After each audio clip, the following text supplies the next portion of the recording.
Imagine standing inside an underground tunnel at Saqqara, surrounded by enormous granite boxes, each carved from a single block of stone.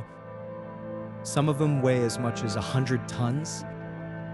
And yet, despite their enormous size, their surfaces display a level of precision that continues to provoke questions about how ancient Egyptian craftsmen actually worked granite. Because granite is not an easy material to cut. It is hard, crystalline, and extremely resistant to ordinary tools. Modern industry uses powerful machinery and specialized abrasives to shape it. So how did ancient workers produce some of these extraordinary surfaces thousands of years ago?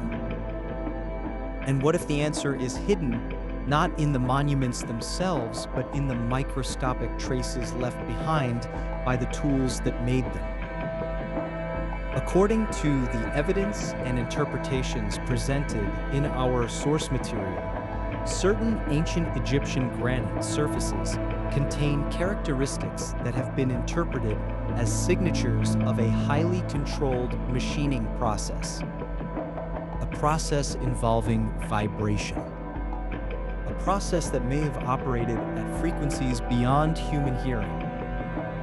And most intriguingly of all, a process whose alleged power source has never been clearly identified.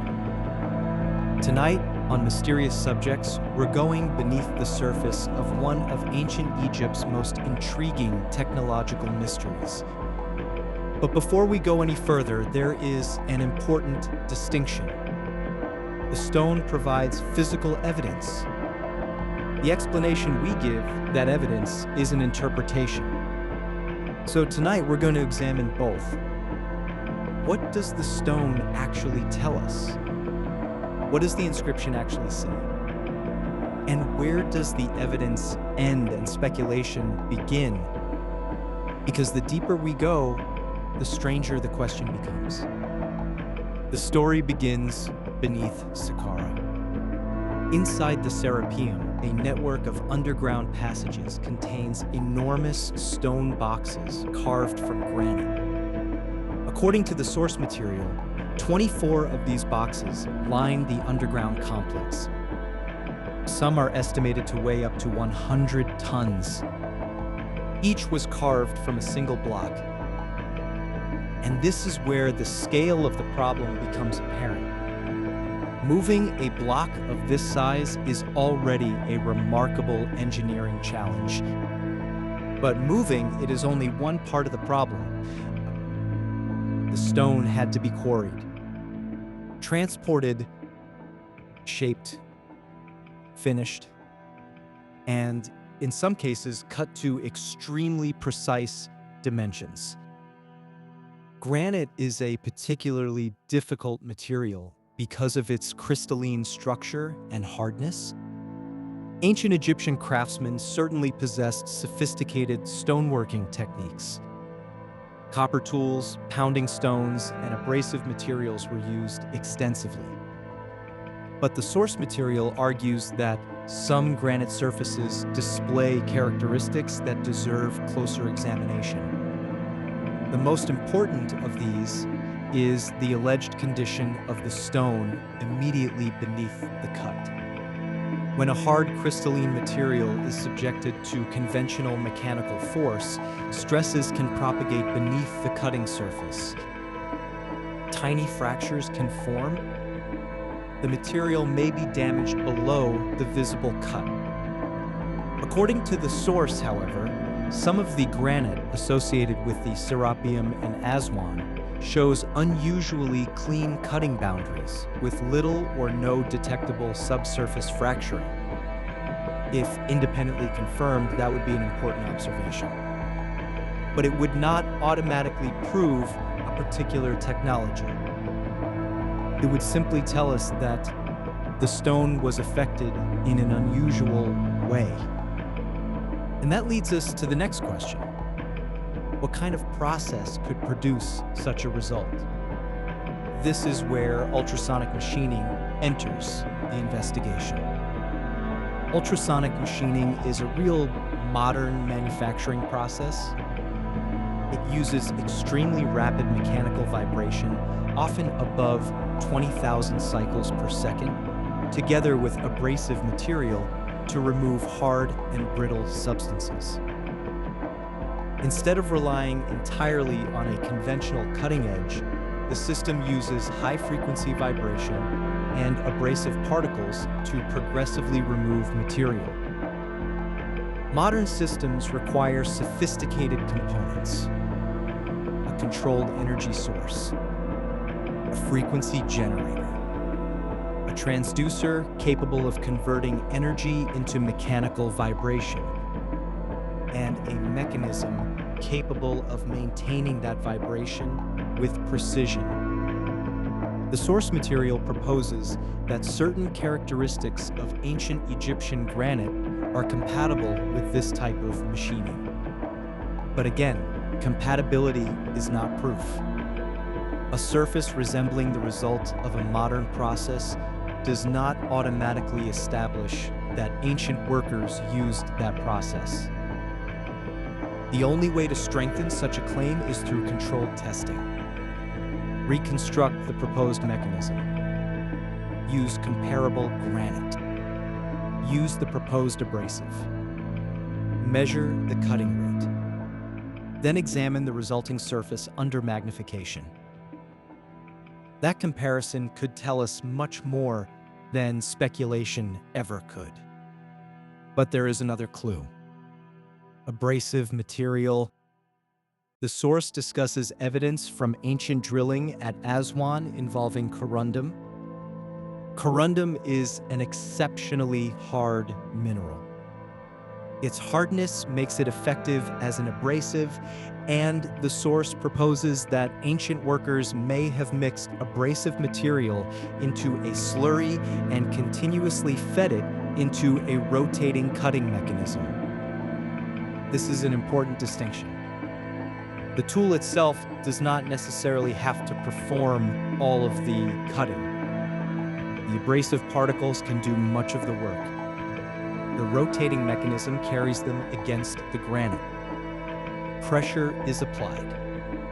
Material is removed, and if vibration is introduced into the system, the process changes again.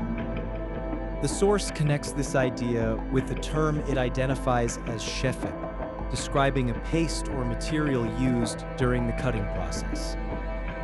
Whether that linguistic interpretation is correct is part of the broader controversy. But the presence of hard abrasive material in ancient drilling contexts remains relevant to the discussion. And then we encounter perhaps the most mysterious piece of the puzzle. An inscription associated with KV-17. According to the source material, Egyptologist Salim Hassan documented the panel in 1938. The inscription was described as an administrative or technical text whose classification was uncertain. The source claims that the panel was never fully analyzed as a technical document and that it contains unusual terminology relating to a rotating mechanism, abrasive material, and a power source. One particular term is presented as appearing only once within the known Egyptian corpus, a word with no clear parallel that is significant linguistically, but it must be interpreted carefully. A word appearing only once does not automatically mean it describes a lost machine. It simply means that the surviving corpus gives us very little comparative material. Its meaning must therefore be reconstructed from context. And according to the source, that reconstruction remains uncertain. The phrase is presented approximately as referring to an optimal or perfect turning associated with the heavens and the operation of a mechanism. But the critical technical term remains difficult to translate. It has reportedly been interpreted in different ways, including references to vibration or resonance. And here, the investigation reaches its central mystery. If the inscription really is describing a technical mechanism, what exactly was the power source?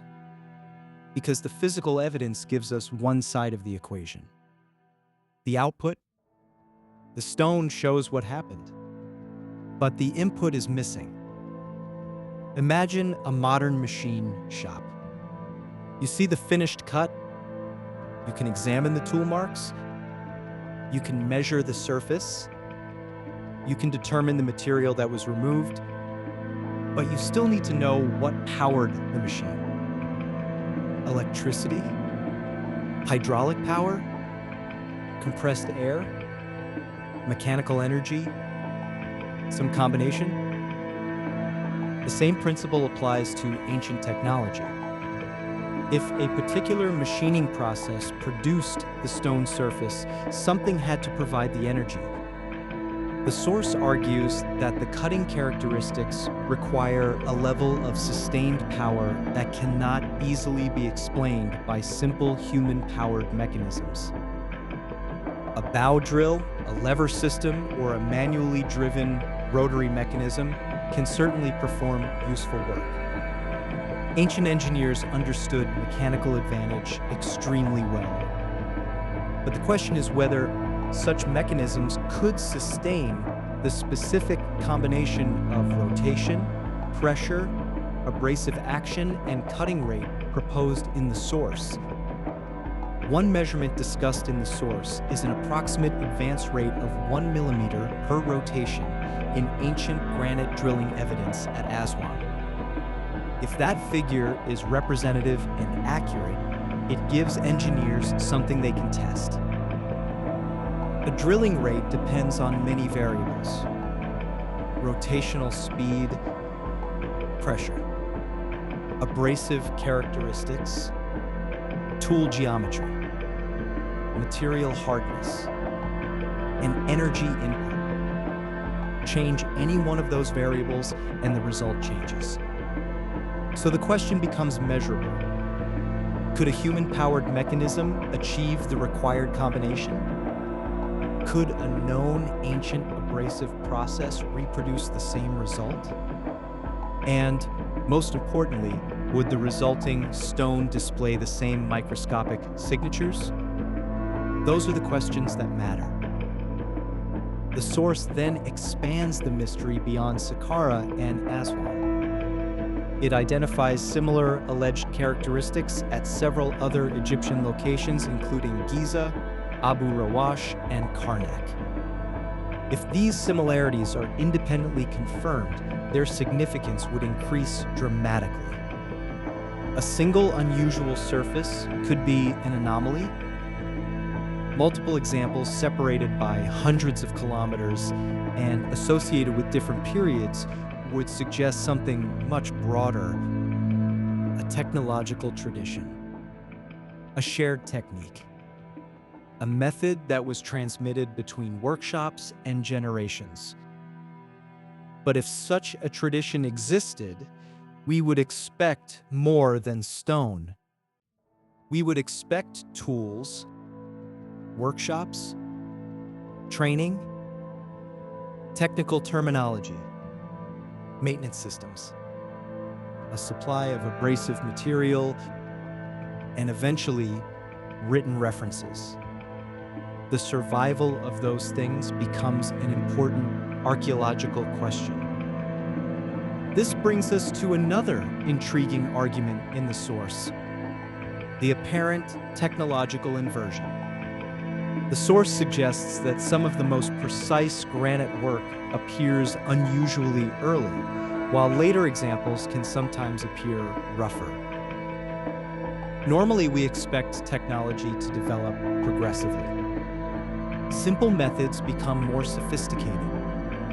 Tools improve. Precision increases. But technologies can also disappear. Knowledge can be lost. Specialist craftsmen can die. Political systems can collapse. Trade networks can break down. a technique can cease to be practical. So even if an early technological tradition was more sophisticated than later examples, that would not necessarily imply an unknown civilization. It could simply indicate technological loss. But determining whether such a pattern actually exists requires systematic dating and measurement. And one of the most dramatic examples in this discussion is the unfinished obelisk at Aswan. It is enormous. Instead of being completed and transported, it remains attached to the bedrock. The source focuses on the apparent precision of the work around the area where the project was abandoned. The conventional explanation connects the abandonment with a significant crack in the stone. But the source argues that some cutting continued beyond the area associated with the crack and that the precision of the work did not gradually deteriorate.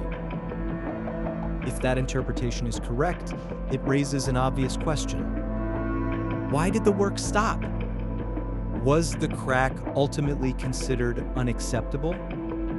Did engineers decide the stone could not safely be completed? Did circumstances change? Was the project abandoned for political or logistical reasons? Or was there some other factor? The stone alone cannot tell us. But the unfinished obelisk does provide something extremely valuable. A snapshot of a manufacturing process interrupted before completion. It allows us to study the working surfaces and compare them with completed examples. And that is exactly the kind of archaeological evidence that can help test competing explanations. Now consider the ancient written record. Egypt was an intensely administrative civilization. Documents survive concerning labor, food, transportation, taxation, and construction logistics. The Diary of Mirror is a famous example. Discovered at Wadi El Garf, it records the movement of limestone during the reign of Khufu and provides extraordinary evidence about the logistics behind monumental construction. The source contrasts this documentation with the absence of an equivalent surviving record describing the proposed advanced granite cutting technology. But this argument needs to be treated cautiously. The absence of a document does not prove the document never existed. Papyrus is fragile. Archives disappear. Documents can be destroyed. And many ancient records have simply not survived. So the absence of a granite technology manual is not proof of a hidden machine. It is simply an unresolved gap. And sometimes gaps are where the most interesting questions begin. The source then moves into allegations of suppression. This is where we need to be especially careful. It discusses claims involving Akhenaten, the Shamsu Hor, lost technical manuscripts, descriptions from Napoleon's Egyptian expedition, changes between editions of the description de l'Egypte, and modern requests for precision measurement of the Serapeum boxes. These claims are dramatic. But dramatic claims require strong evidence.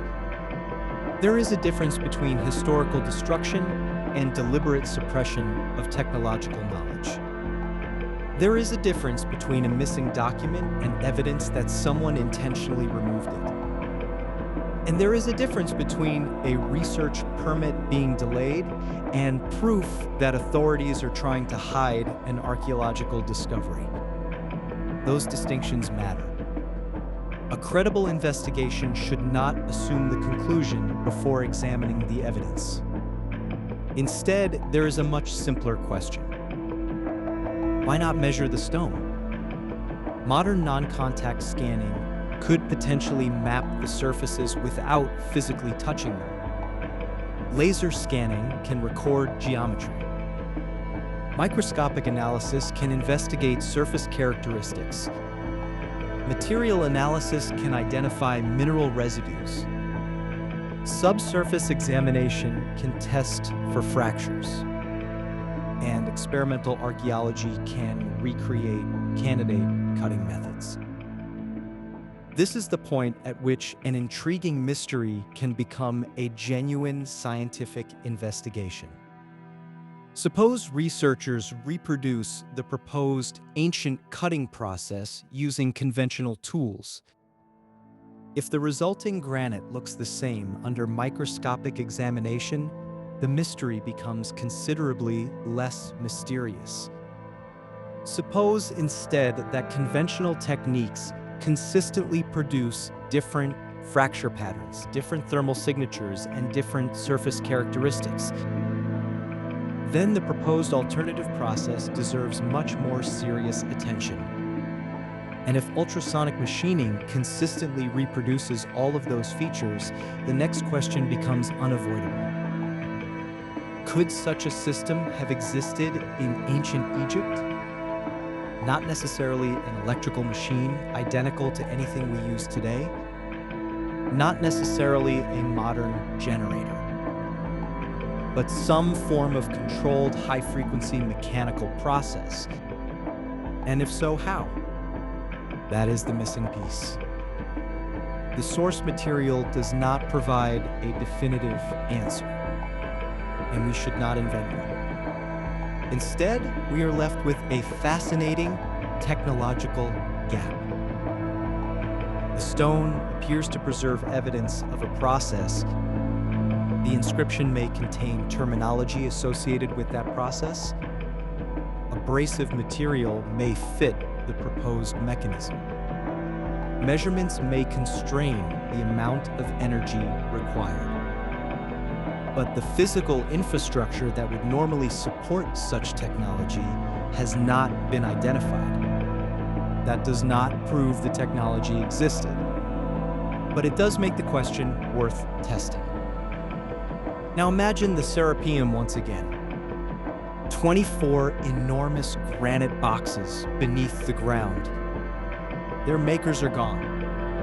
The original tools are gone. The workshops are gone. The machines, if machines were involved, are gone. What remains is the stone. And stone is an unusual historical record. It does not tell us what its makers intended. It does not explain their language. It does not describe their technology. But it records the consequences of physical processes. The challenge is learning how to read those consequences. That is why the alleged 4 signatures are so important. First is the claimed absence of substantial subsurface fracturing. The second is the reported drilling advance rate. The third is the presence of hard abrasive material. The fourth is the claimed localized thermal alteration at the cutting boundary. Taken individually, none of these proves ultrasonic machining. Taken together, the source argues that they form a pattern. But a pattern becomes evidence only when it survives independent testing. That is the standard this mystery ultimately has to meet. Not belief. Not disbelief. Measurement. Experiment. Replication. And that is also why the question of the energy source is so important. A machine is not simply a shape. It is a system. It requires energy. It requires control. It requires maintenance. It requires materials. It requires people who understand it. If the proposed ancient technology was real, then somewhere behind the monuments there should have been an entire technological ecosystem. Perhaps much of that ecosystem has been lost. Perhaps it has not yet been recognized. Perhaps the proposed process itself is incorrect. Or perhaps the ancient builders used a technique that modern researchers have not yet fully reconstructed. At this point, we have to resist one of the greatest temptations in archaeology. When the evidence is incomplete, the human mind wants to fill the gaps. An unknown word becomes a generator. An unusual cut becomes a machine. A missing document becomes a conspiracy. A lost technology becomes an advanced civilization. But the real evidence may be more subtle. Maybe the ancient builders were simply much better at abrasive stoneworking than we assume. Maybe they developed sophisticated mechanical systems that left little surviving material. Maybe certain surface features have been misunderstood. Or maybe future research will reveal something genuinely unexpected. That possibility remains open. And that is enough. Because the mystery does not need an extraordinary answer to be fascinating. It only needs a question that the evidence has not yet answered. And here there are several. How exactly were the largest granite objects shaped? What tools were used? How were abrasives delivered? How much power was required? Why do certain surfaces appear unusually precise? Can the alleged microscopic signatures be independently reproduced? What does the KV-17 inscription actually mean? And if it does describe a technical process, what was the power source? These are questions that can be approached scientifically. And perhaps that is the most important lesson from the entire investigation. We do not need to decide that ancient Egypt possessed impossible technology. We need to test what ancient Egypt was actually capable of. The difference is enormous. Ancient Egypt was already technologically remarkable. Its builders organized enormous labor forces, moved massive stones, developed sophisticated surveying techniques, constructed monuments that have survived thousands of years. So, discovering an additional sophisticated stoneworking method would not diminish ancient Egyptian achievement. It would make the achievement even more interesting. And if some technology was lost, that would also fit a broader pattern of human history. Knowledge disappears. Techniques are forgotten. Civilizations change. Specialists die. Archives burn. Workshops collapse. And sometimes the only thing left behind is the finished object. A stone box, a drill hole, an unfinished monument, a cut surface, a mysterious word. 4,000 years later, we are still trying to understand them. Perhaps the most important evidence is therefore not the most spectacular claim. It is the possibility of testing the stone directly. Scan it, measure it, analyze it, reproduce the proposed cutting methods. Compare the results. If the evidence supports the conventional explanation, accept it. If it does not, investigate further.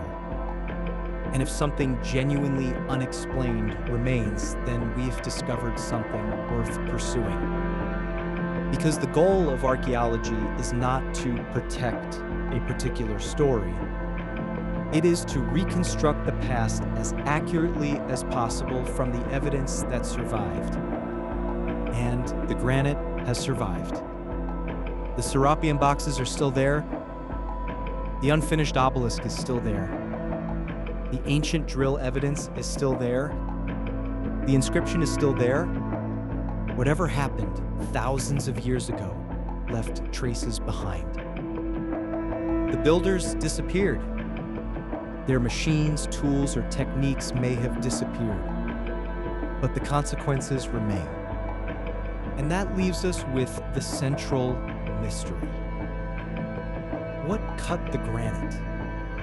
Was it an advanced version of conventional abrasive technology? Was it a mechanical process we have not yet fully reconstructed? Was some form of high-frequency vibration involved? Or has the evidence simply been interpreted incorrectly?